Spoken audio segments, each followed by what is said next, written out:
കാസർഗോഡ് പൈവളിക പഞ്ചായത്ത് ഭരണസമിതിക്കെതിരായ അവിശ്വാസ പ്രമേയം പരാജയപ്പെട്ടു.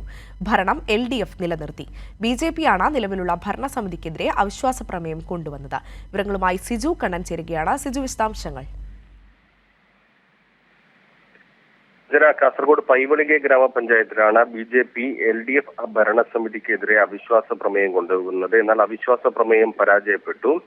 ഏറ്റവും വലിയ പ്രത്യേകത BJP കൊണ്ടുവന്ന അവിശ്വാസ പ്രമേയത്തിൽ ഒരേയൊരു കോൺഗ്രസ് അംഗം പിന്തുണച്ചു എന്നുള്ളതാണ്. കോൺഗ്രസ് പിന്തുണയോടെയാണ് അവിശ്വാസ നീക്കം BJP നടത്തിയത്.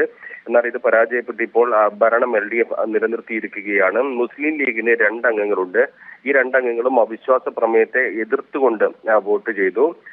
കോൺഗ്രസ് ഉൾപ്പെടെ 9 അംഗങ്ങളാണ് അവിശ്വാസ പ്രമേയത്തെ പിന്തുണച്ചത്. പഞ്ചായത്തിലെ കക്ഷിനിര എങ്ങനെയാണ്? LDF 8, BJP 8, മുസ്ലിം ലീഗ് 2, കോൺഗ്രസ് 1. ഈ അവിശ്വാസ പ്രമേയം പൂർത്തിയായപ്പോൾ 9-നെതിരെ 10 വോട്ടുകൾ നേടിയാണ് LDF ഭരണം നിലനിർത്തിയത്. കഴിഞ്ഞ തദ്ദേശ തെരഞ്ഞെടുപ്പിൽ LDF-ന് 8 സീറ്റും BJPക്ക് 8 സീറ്റുമായതിനെ തുടർന്ന് നറുക്കെടുപ്പിലൂടെയാണ് ഭരണസമിതി LDF-ന് ലഭിച്ചത്. വൈസ് പ്രസിഡന്റ് സ്ഥാനം BJPക്കാണ് ലഭിച്ചത്. ഇവിടെയാണ് അവിശ്വാസ നീക്കം നടത്തിയത്.